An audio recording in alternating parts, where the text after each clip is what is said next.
Hello and welcome to the National Leadership Briefing. My name is Doug Sharpe and I will be your host for today. Well, it is Friday, September the 5th, 2025. However, don't get hung up on the date because the information that I'm going to be sharing here with you today is timeless. It's something that you can actually put into action for months and months to come. So don't worry about the date. And if you're watching this on social media months from now, don't think because it's September that you don't need to know what's going on because you're just going to be picking this up further down the road on a plan that we're executing that is going to take us well into 2026. So stick around, and I assure you, you will not feel this is a waste of time. First of all, I want to just say thank you to all of you that have been participating in partnering with us. Those of you that have decided that this is worth your money and your time. I appreciate that very much. Those partners make it possible for us to do what we do. We're going to talk a little bit about that today because there's some confusion in the minds of some people of what we actually do around here. So I'm going to help clarify that for you. We're also going to talk about you today. We're going to talk about what you do. And because if you're brand new to the briefing and you don't know what your responsibilities are, then we're going to make sure we remind you of that today. That's critically important for you to know moving forward because you and I, what happens here is we work together to look for ways where we can advance the things that we believe in into the conversations that take place in society, culture, politics, and government. And we do it for very specific reasons.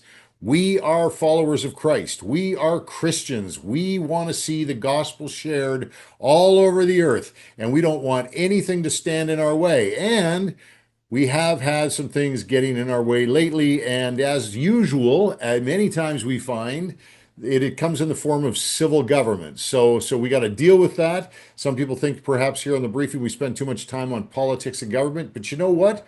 They are adversaries to us. They are acting in an adversarial way, so you and I have to deal with it. You can either lay down, roll over, and play dead, but we don't do that very well here on the National Leadership Briefing. So, or you can do it to what we're doing. We actually instead work a plan that is strategic and tactical, and we execute together. You and I, we practice, we drill, we train, and we actually execute together. So stick around if you want to be a part of a conversation like that here on the National Leadership Briefing. Of course, as always, we are rallying around what we call the four pillars.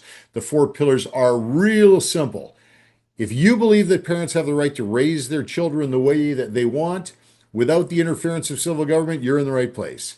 If you believe that when you elect someone to any civil government office, whether it's the federal government, whether it's provincial, whether it's municipal, or even school boards, if you believe that when you elect them to those positions, that they must, as a minimum, respect and defend your right of belief and freedom of religion, you are in the right place.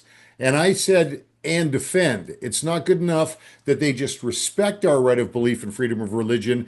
We expect them to stand up and defend those rights at every opportunity when we are under attack and when those rights are under attack. So that's the second pillar we rally around. The third one is that while you are in office, our elected government officials that have so sadly let us down over such a long period of time.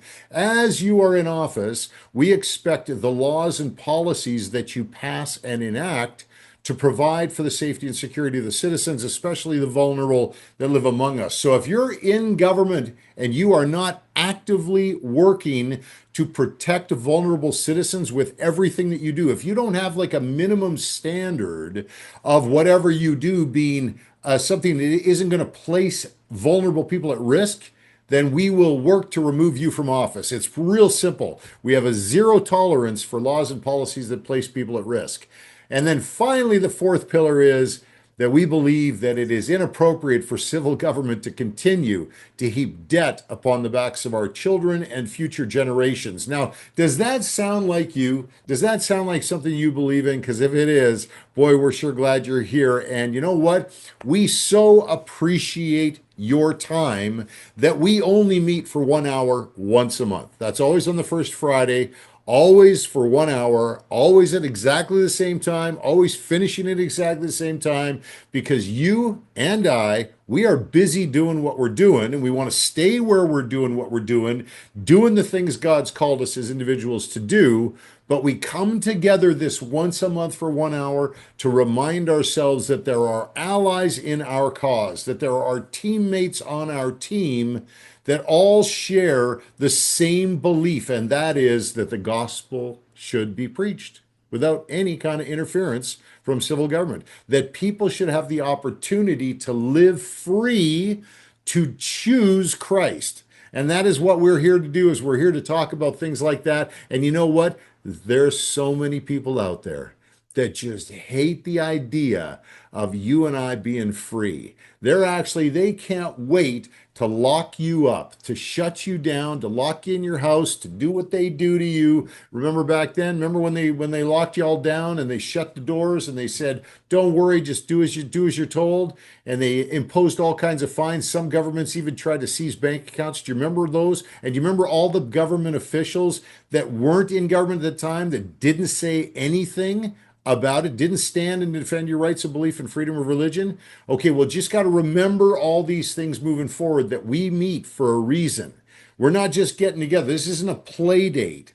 This is because we need to meet. We need to come together. We need to speak with a unified voice. We need to combine our influence, and we need to execute plans that keep our lives free so we can share the gospel. That is what we're doing here. So if you're clear on that, and that sounds like a good reason to come together, then come on, man. Let's do it. Let's do it. All right. So we're going to come back right after this, and we're going to get started with the agenda today.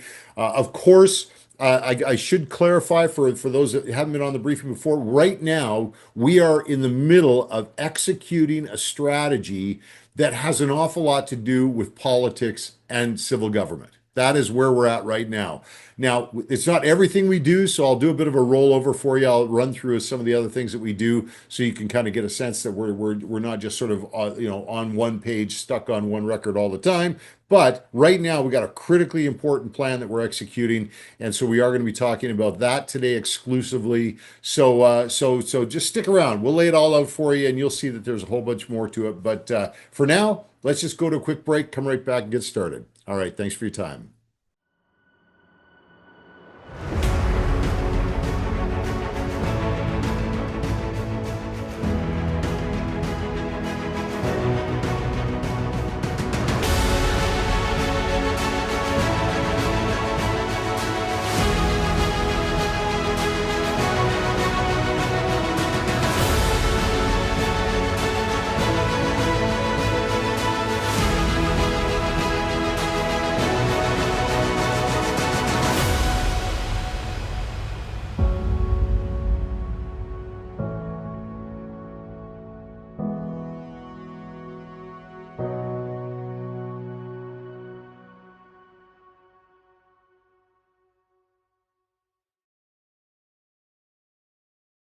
Okay, let's get started now. Let's get the people started that have not been on the call before. As you know, we got a lot of new folks on every call. We want to make sure that they're caught up. First things you want to understand is that we've got essential videos. They are called the National Leadership Briefing Essential Training Videos. And those videos are available for you to watch so that you can catch up quickly. We have 4 videos. I'm going to show you here. Let me just share my screen with you. I'm going to show you where you can find them. If you go to the National Leadership Briefing page, the web page, nlbcanada.ca, that's nlbcanada.ca, you will find the flyover video. That is one video that sort of flies over everything. It flies over the 4 pillars that I mentioned. It flies over kind of all of the other sphere authority training that we do, and a couple other things as well. But all of the training videos are right here, right here. And you're going to want to watch those because we reference the principles and the practices that are described in these videos. For example, horizon training. Let me give you an example here. When we look at any issue here in the National Leadership Briefing, whether it be an opportunity or a threat to us or the church, We want to make sure that we're looking at something that's out in the future. We don't wait till it's at our doorstep and on fire before we start dealing with it. We're looking on the horizon, we're evaluating where the opportunities are and where the threats are, and we're using the immediate road ahead of us to prepare to greet or meet those. So that is the Horizon training strategy. There you are. We talk about you in this You training video. It talks about your areas of responsibility. We have a Sphere Authority training video that I'm going to be referencing the Sphere Authority training template today as part of what we're going to cover today. So you'll see why you would want to watch that video ahead of time as well. So make sure that if you are brand new, that you go to the National Leadership Briefing Essentials training page. You can go see that on the website. I'll put the link in the post briefing notes, but make sure you do not miss taking that core training. All right, another thing I want to share with you, for those of you who are on the briefing, it's your first time. We're going to be talking a lot about politics and government today. We're talking about a very specific strategy that we're executing, but I don't want you to think that's all we do here. So I'm going to share this with you. This is our service dashboard. This is called the National Leadership Briefing Service Dashboard. And there we are here. If I highlight that for you there, you see that? That is the National Leadership Briefing. However, we also help churches establish in their churches citizen action group ministries. This is the infrastructure within churches that help pastors and church leaders navigate on the political and governmental landscape. There's an awful lot coming at pastors and church leaders these days.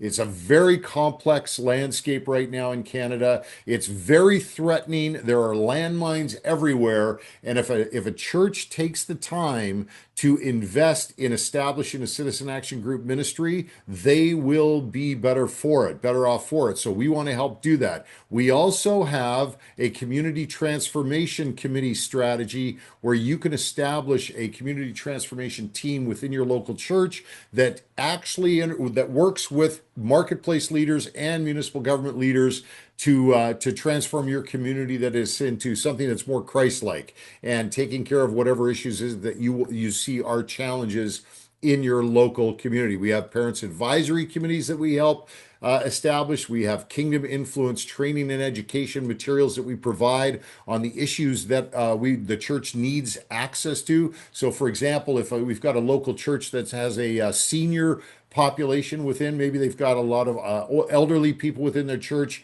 with perhaps chronic illnesses or mobility challenges. Maybe they're concerned about keeping them safe from dying a premature euthanasia death, because that is what's happening in Canada right now at an alarming rate, is we're losing a lot of our elderly people to predatory practices of a medical aid in dying or medical assistance in dying regime. And so we want to make sure that we can help churches protect the elderly within their churches by understanding where the good resources are to find out how they can actually install programs within their church to help people stay safe. So there's all sorts of things that we do other than politics and government, but today we are right here working probably one of the most important single strategies that we've ever executed here on the National Leadership Briefing. I'm going to tell you why. Because it is one of the most widely misunderstood pieces of tactical information out there. People don't understand the importance of what I'm going to be sharing today.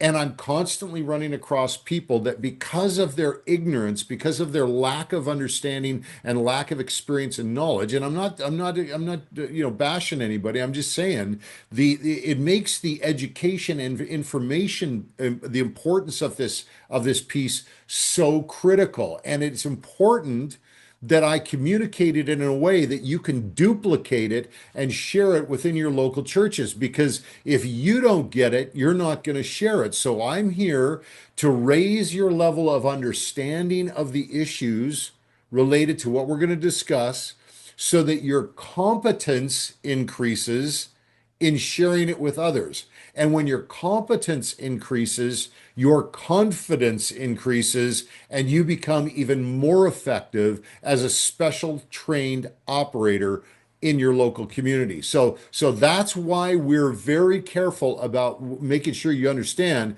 you're here to learn today. You're here to receive today. And you're here to receive from me because I've been behind the doors with all of these. And you know what?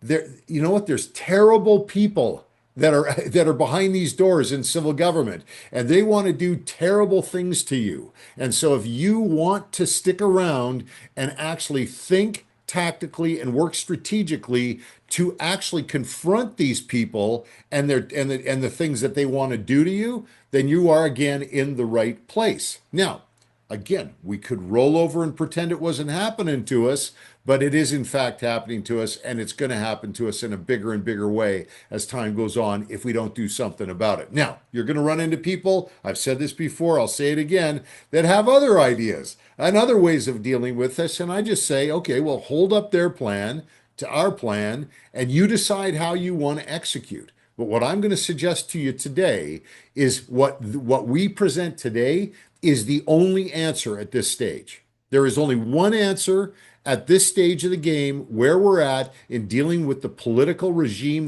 of the elites, and the whole political structure here in Canada. There's only one answer that we can actually count on as being the right answer right now. And I'm going to deliver it to you today. And you could just like say, okay, well, I'll go try all the other things that everybody else thinks is a good idea right now. But then eventually, I think you're going to come back to me because you're going to go, that didn't work. That did not work. All right. So you're in the right place. You're in here at the right time, and we're going to have some fun because the number one rule here at the National Leadership Briefing is if you're not having a good time, you are doing it wrong. So I'm glad you're here, and so let's get started. All right.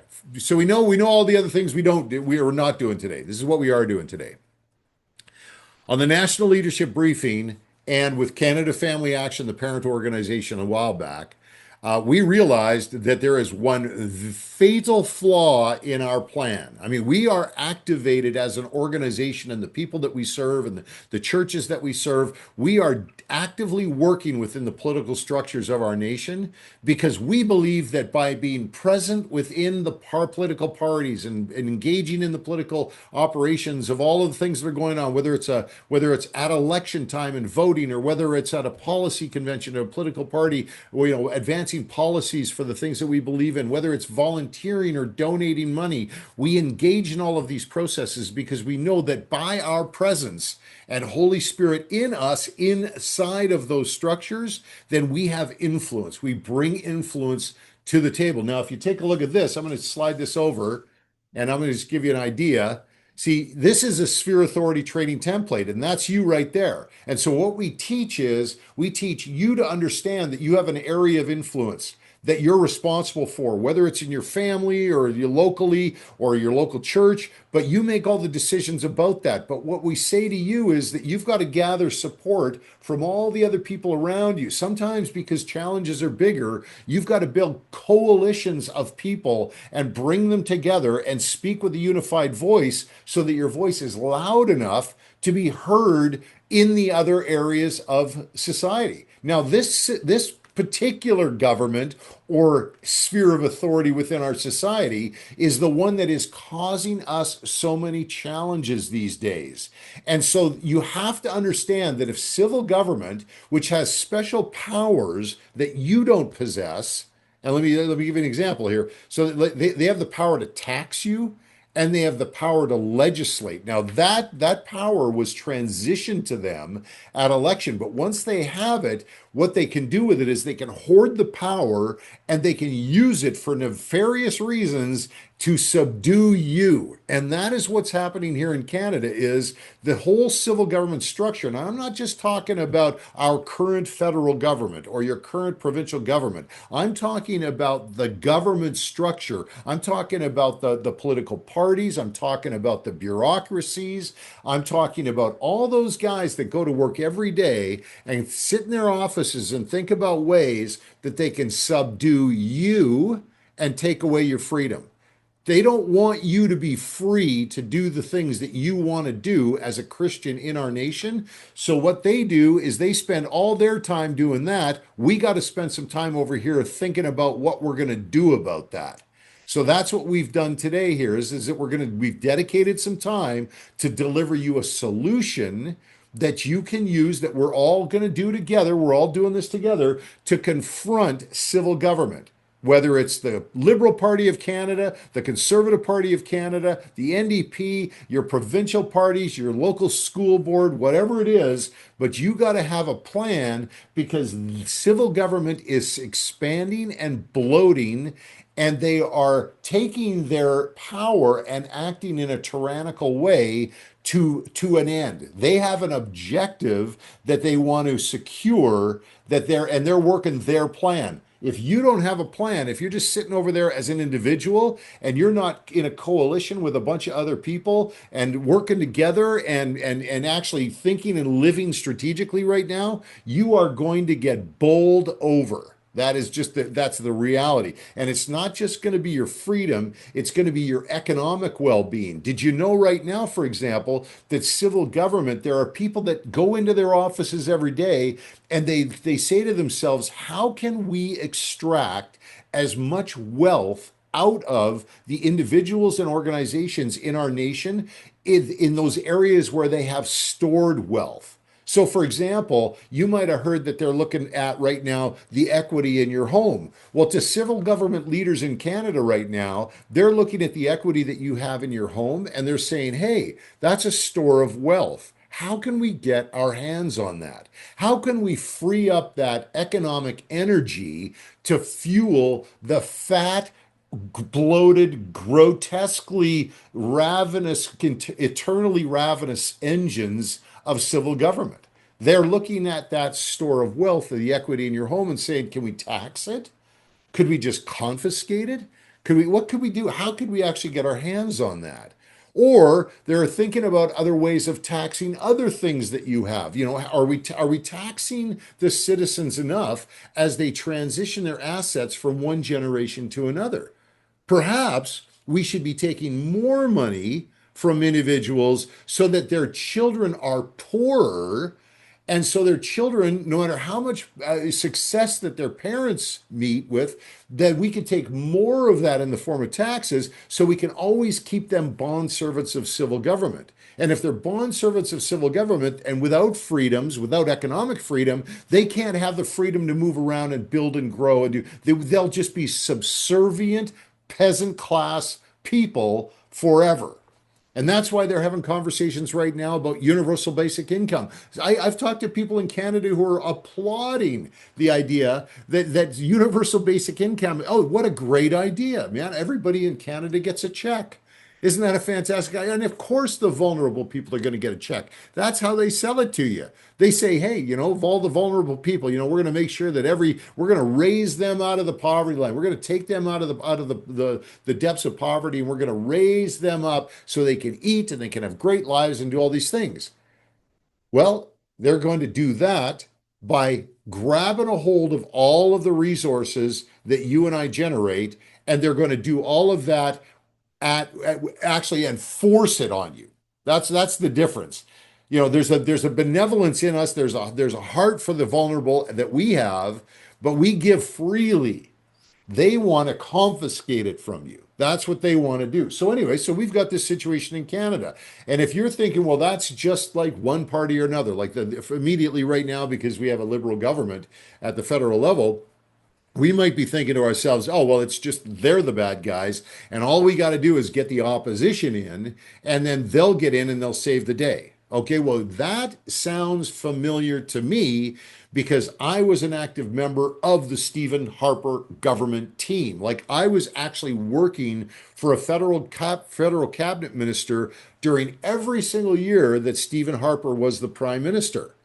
So I watched what happens when you have a tyrannical leftist liberal government in that then gets transitioned to a conservative government that gets in. And I saw exactly what they established as priorities and what they decided that they were going to do when they had the reins of power. And here we are, right back where we were and worse after all of those years of conservative governments. So what went wrong? Well, what went wrong is that we decided to let them decide. Well, we're not going to let them decide anymore. We're actually going to start speaking up and we're going to start working together in coalitions across the nation, speaking with a unified voice about the things that we believe in. And we are going to be resolute in our decisions about our plan. And that's what we're going to roll out again today because we've been talking about the plan. If this is your first time on the briefing, you're in a good place right now because we're actually right in the middle of the beginning of the plan to fix this problem. Okay? To fix the problem of civil government. All right?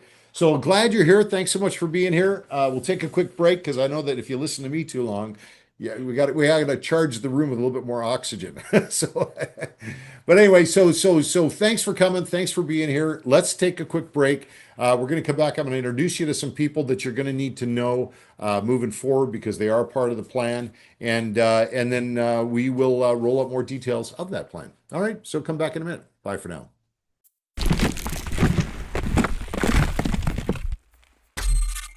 These are the things that we believe in. First, that parents have the right to raise their children the way they want. Second, that those we elect to serve us in civil government must respect and defend our right of belief and freedom of religion. Number three, that the laws and policies of civil government must provide for the safety and security of the citizens, especially the vulnerable among us. And number four, that it is inappropriate to heap debt upon the backs of our children and future generations. They came from you. They're your pillars. They're the things that you believe.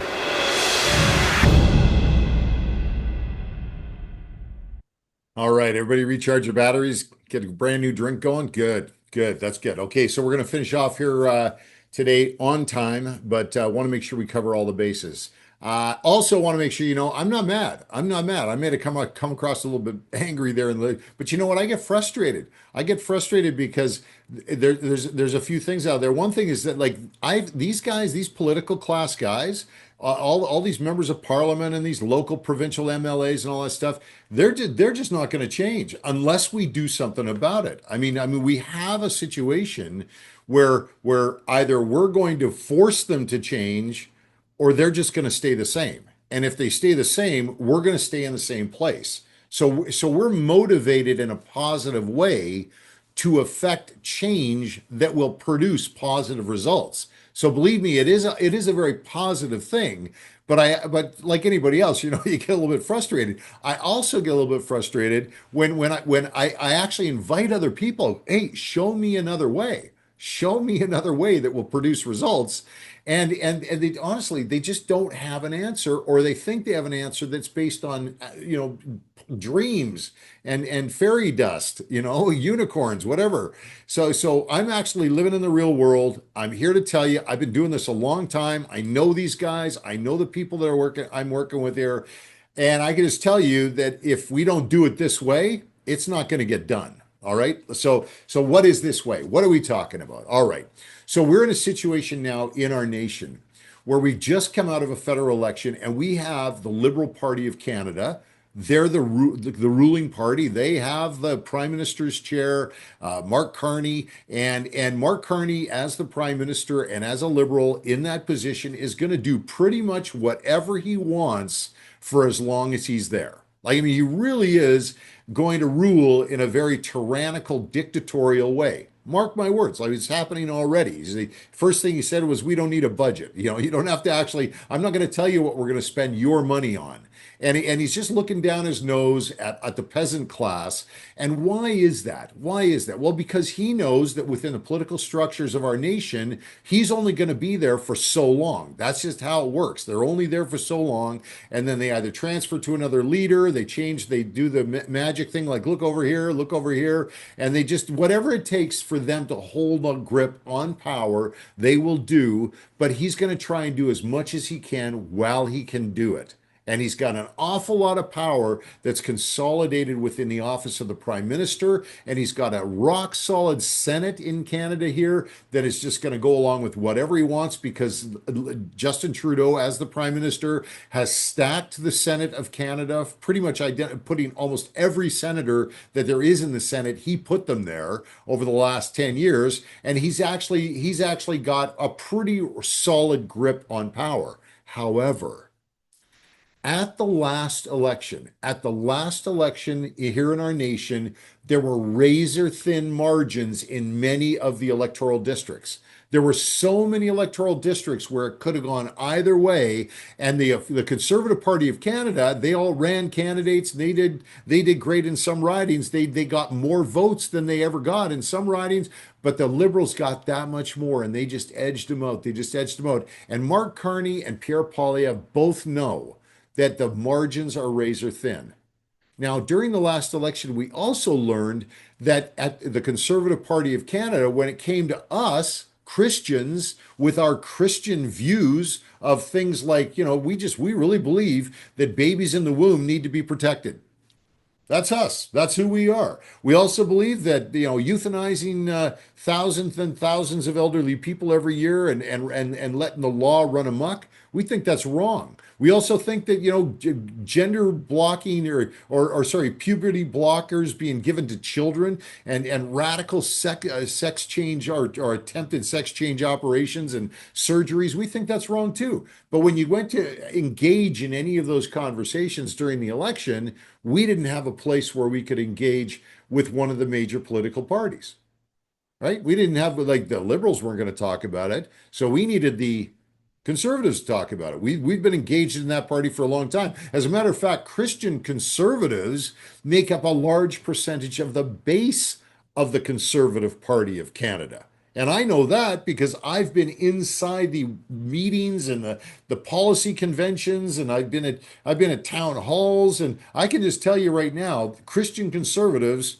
are a large portion of the base of the Conservative Party of Canada. So why is it that we aren't being heard during election time? Why is it that we're not allowed to run candidates? Why is it that we're being shown the kids table at meetings and go, hey, welcome to the meeting, but can you just keep all those pro-life Christian conservative views to yourself? Because we don't want to rock the boat, because we're busy trying to unseat the Liberals so that we can get a hold of power. And don't worry, they say, don't worry, everything will be fine. Once we're in power, the conservatives always say, then everything will be fine because we'll take care of all those things that you care about when we're in power. That's what they said. That's what they said during Stephen Harper's run when we were trying to get Stephen Harper elected as the prime minister. They said, just hold on, let us just seize the reins of power. Then when Stephen Harper was elected, what did they say? Well, they said, look, we just got power, so don't rock the boat because we want to hold on to power. So, like, just hold on to those pro-life Christian conservative views and don't worry about it. Don't worry about it. And so we said, okay, well, I guess so, yeah. And then we'll get to it later, I guess, right? 9 years later, we didn't get to anything. There's no pro-life, there's no law in Canada to protect preborn children. And you know what? It's not that I've always been pro-life. I guess I've just always also been the idiot that believed that they were actually going to get to doing something one day. I was actually one of the guys that was going into the policy conventions, and I was just believing that, okay, even though I'm taking a lot of water with my wine today, I'm in here transforming the party into something that's more Christ-like. I'm recruiting a bunch of people. We mobilized, I don't even know, man, hundreds of thousands, I don't know, over all the years. I have no idea how many memberships were sold because of the work that we did at Canada Family Action, the National Leadership Briefing, but we're constantly turning that pump saying, Christian conservatives, get in that party, man, because eventually we're going to get over 50% of the party and we're going to be the majority. And then our views, whenever there's a vote, well, we know how it's going to go. So we've been doing that. But on the other side of it, as we've been doing that, churning the pump, memberships, selling memberships, they've been turning their screws on gaming the system to try and keep us out of the process. So the Conservative Party of Canada, as hard as we're out there playing the game, come on, because it's a level playing field apparently. All we got to do is just get out there, sell memberships, get allies, people that believe in the things we believe in, selling the party, talking up Pierre Poilievre, how great Stephen Harper is, and all that stuff. And all we got to do is just keep playing by the rules, and everything will be fine. And then all of a sudden, the rules change. And they changed the last election because 90 candidates were appointed by the party, as it turns out, for the Conservative Party of Canada. There's an election coming up. Everybody knew eventually there was going to be an election coming up. But what did they do? They said, well, we don't have time for all you grassroots members of the party to decide who your candidate is and go through that, boring voting process. We're just going to hand pick a bunch and we're just going to throw them in there, people we like. And that's what they did. They ended up brooming aside a bunch of candidates that had been working. Some of them had been working for years to try and build up enough support to win the nomination and then go on to become the Christian conservative candidate in their riding. That's just what happened. And I'd love to have somebody argue with me about this because I'm not lying. It's true. It's absolutely true what happened. So what we said after that happened, where we had the rules changed just that one more time, they're doing it again. They're starting to do it again with the upcoming policy convention in January in Calgary for the Conservative Party. They're starting to game the rules so that they can insert candidates or insert delegates to vote at the last minute and all that. But you know what? Let them keep doing their thing. We're just going to work a different plan. So here's our plan. Here's our plan. Conservative Party of Canada, en masse, we're all going to say at the same time, you and I and all our friends from all across the nation, we're going to say to them, we're out. Done. We're not supporting you anymore. It's over. Thanks. We tried. We tried. We were here for years. We're usually the funnest guys in the room. We're usually having more fun than anybody else. We're in there throwing money down on the table. We're bringing volunteers. We're actually always in there, supporting the can. We got the signs in the air. You got a rally. Pierre comes to town. We all show up en masse. You got a Christian conservative candidate in your local riding, or you Christian conservative member of parliament. We let him speak at our local churches. But you know what? That was then. This is now. Now we're out. Done. No more money, no more volunteers, no more support. Can't count on us. If we're Christians and we're conservatives and we're pro-life and we believe in the things that we believe in, like the four pillars that I talked about before, you can count on one thing is together, we're out. Now, when I say that to people, I got to tell you right now, when I say that to people that are activists, that do what I do, even they kind of cringe and they go, "What do you mean we're out?" Because the immediate reaction is, "Doug, you're going to split the vote." And I said, "Hey, I'm not saying we're in anywhere else. I'm just saying the message that needs to be received by the Conservative Party of Canada right now, I'm just telling you, it's the only answer is we're out. And if you don't deliver that message with the same resolve that I hope you see in me, then you are wasting your time. And I'm not just talking about going up to your local Conservative Party of Canada member who is a pro-abortion, left-wing,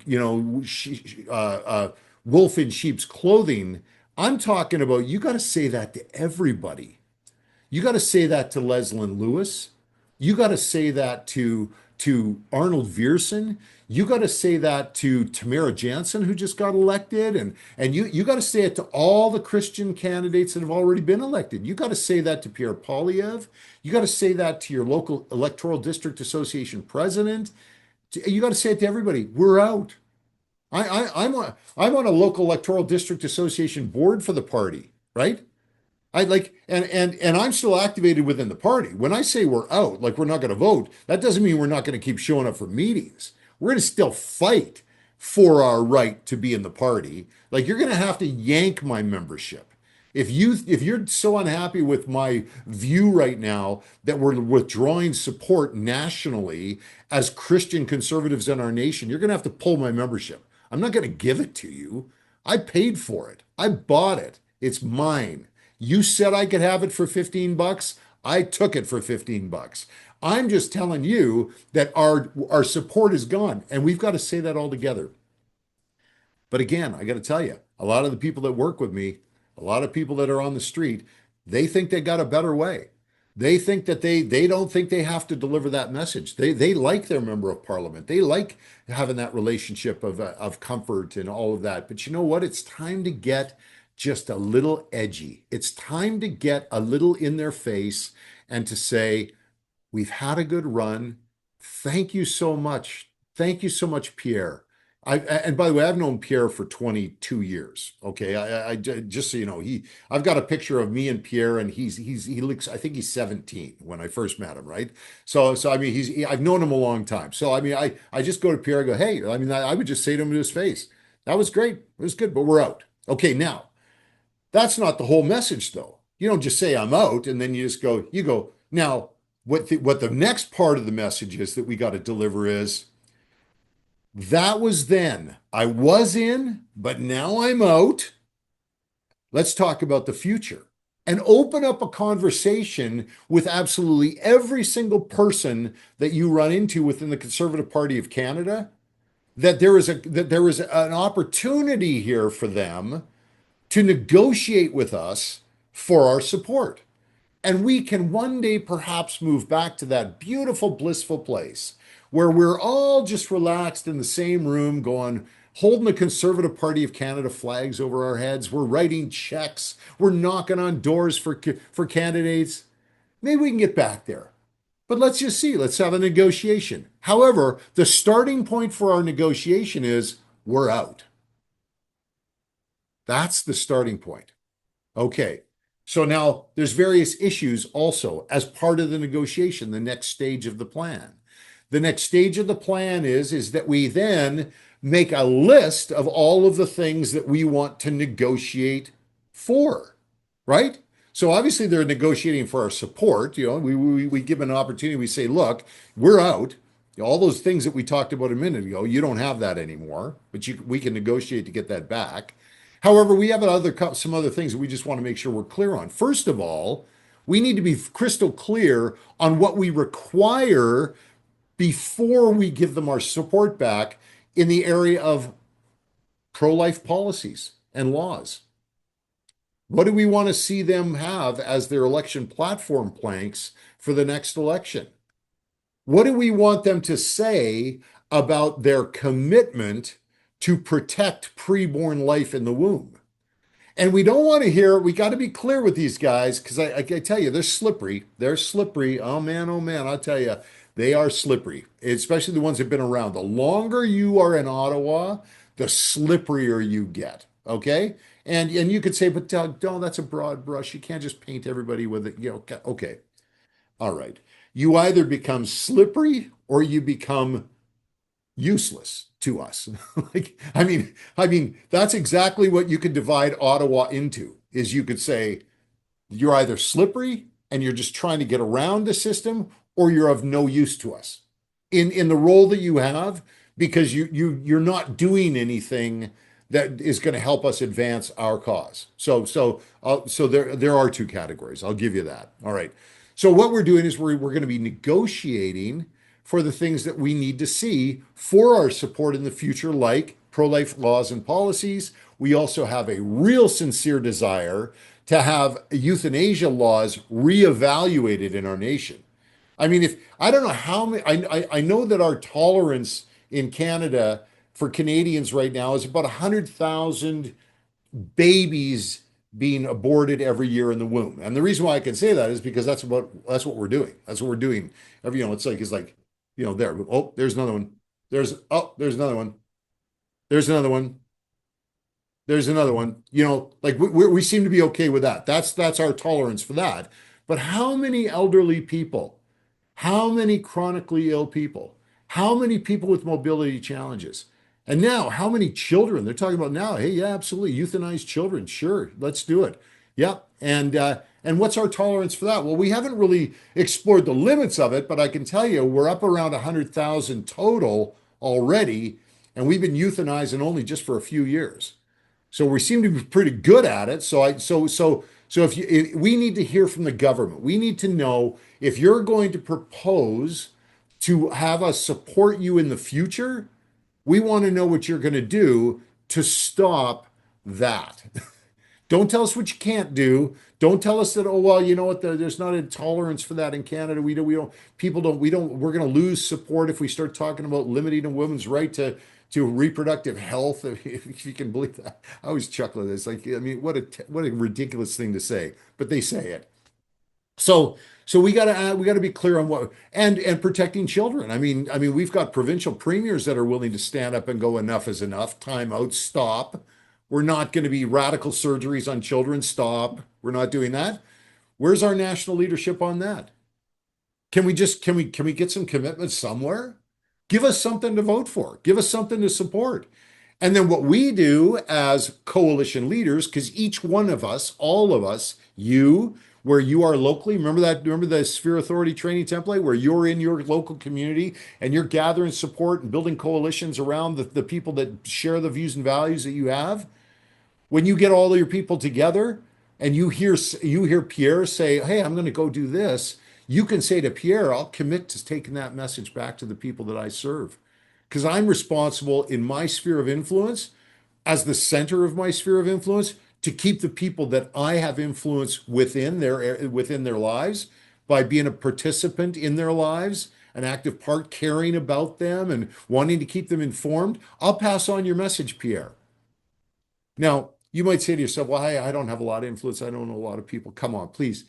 You'd be surprised. You'd be surprised. Just don't believe the lie. The lie, the enemy, and usually it's the enemy puts into the heads of politicians, and then the politicians spew it out of their mouth and really make you feel like you don't have any influence.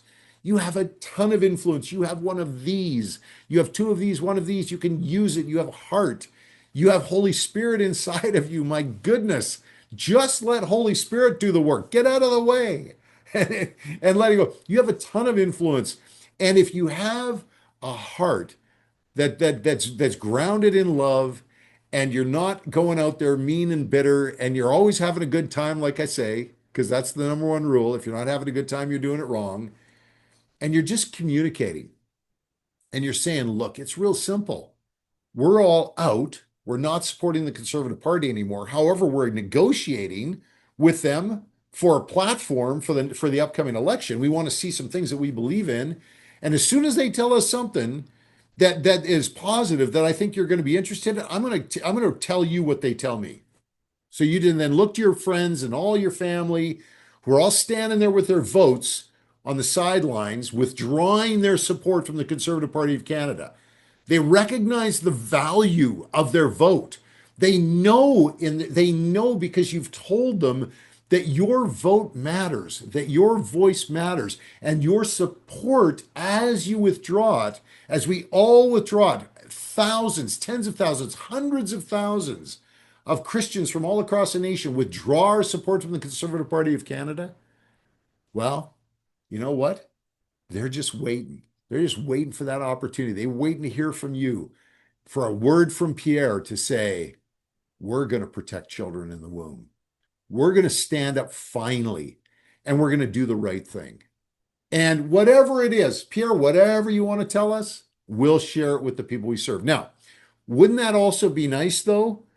As you know, we're all church, just churchgoers, frontline people on the streets, lay people. Wouldn't it be nice if we had some denominational leaders stepping up too? Here's a message for all you leaders out there in the church, the people who don't want to get political in your churches, or the multi unit leaders from multiple churches. If you got like 20 churches or 1,000 churches, what if you actually said, "Pierre, just so you know, I'm personally withdrawing my support." Now, I know denominational leaders, they would never claim to have the authority of the individual citizens. It's not like they're not dictators. They're not going to say that, "Okay, my entire church fellowship is going to follow me." But a denominational leader with 1,000 churches, that the voice has influence. Can you imagine if that person had the guts to stand up and say, "Pierre, I'm out. Personally, I'm out."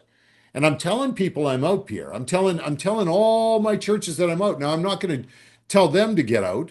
They can do whatever they want, but I'm telling them the reasons why I'm out.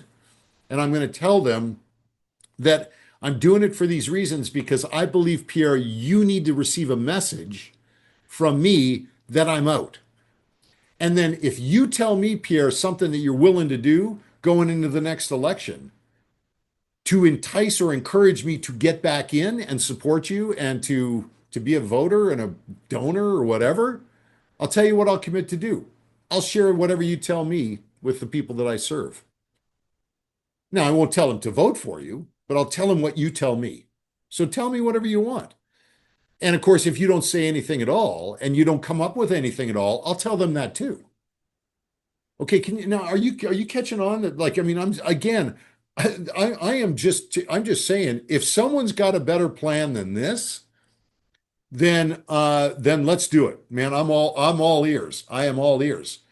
But I hope if somebody claims to have a better plan, that there's somebody that has the same level of experience dealing with these. And you know what? I don't like using names, but I scumbags comes to mind because you think about it. If you can't trust somebody with understanding that tearing apart a perfectly healthy baby in the womb of a perfectly healthy woman is like the wrong thing to do. I mean, if they don't understand that, or if they've balanced that off because it's too risky politically to do it.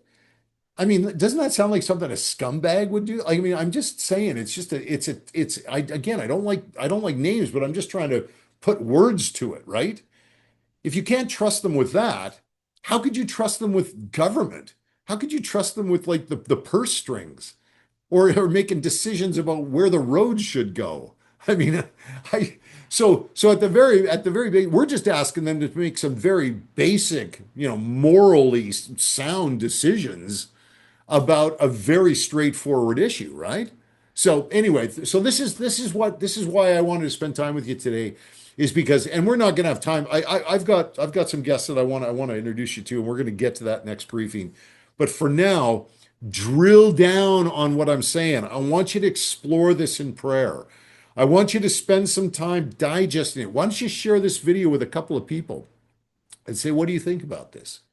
Have a conversation. Hey, you know what?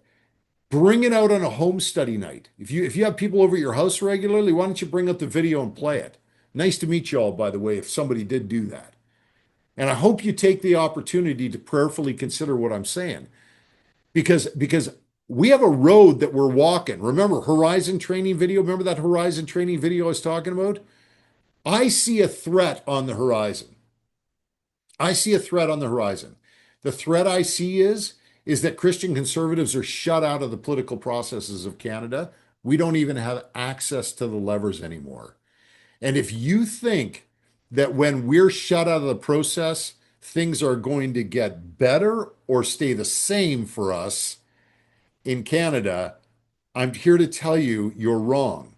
They're going to get worse because once they've overrun you and remember locked you in your homes or whatever it is that they're planning for you next, and they know they can do it, they're just going to keep doing it. So either we stand and fight or we die. I mean, really, if is this where we're at right now? So I say I'm going to go down swinging. So that's what I'm going to say. Come with me. And when I mean swinging, you know that it's not violence. We're all having a good time. We're the happy warriors, remember. But we are going to make sure that we're doing our very best to not break any of God's laws or man's laws. Obviously, we're going to conduct ourselves in a manner that is worthy of the gospel of Christ. But we're not going to be afraid. We're not going to be afraid of not these scumbags. No, we're not. We're just going to take what we know of value that we possess, and that is our right of belief and freedom of religion, our right to raise our children the way we want, our expectation that civil government leaders provide for the safety and security of the citizens, and our absolute requirement that you quit spending money you don't have and continuing to bury our kids in debt. We're going to take our vote, we're going to take our influence, and we're going to hold on to it, and we're going to negotiate with you for our support from here on in. And we're gonna ask you to give you a fair chance to compete. Now, you better do it quick Because if Mark Carney was watching this video or liberal strategists actually got a hold of this video, what do you think they'd do? Well, they'd go, you know what? I could put a nail in the coffin of the Conservative Party of Canada tomorrow. That's what they would do. They would see an opportunity, a political opportunity, because they're scumbags too, remember, right? They don't need to believe in something. They just want to win. They just want to secure power, right? So what would they do? Well, they'd come out with the next election and go, you know what? I think we should be taking a hard look at late-term abortions or funding pregnancy care centers. Or I think we also need to, we're gonna rewrite the laws, the euthanasia laws, because we just don't think we're doing enough to protect seniors. And you know what? That's going to be good for me because I'm going to be going, hey, that's good. Like I'm in the middle of a negotiation with Pierre, but if all of a sudden Mark Carney comes over here and he starts talking about protecting elderlies and children, elderly people and children in the womb, he's got my attention, man. What do you want to say? What do you want to say? I'll pass that on too to the people that I reach. I'm a center of influence, man. I talk to lots of people, and my people are actually trained like you to talk to their people. So this is great. I'm happy to hear it. Come on, come one, come all comers. Let's go. Let's see how good a law we can actually get to protect children in the womb. I think we could do a pretty good job, but we got to all work together, and we got to work a plan, and we got to be strategic and tactical, and we got to stay happy, right?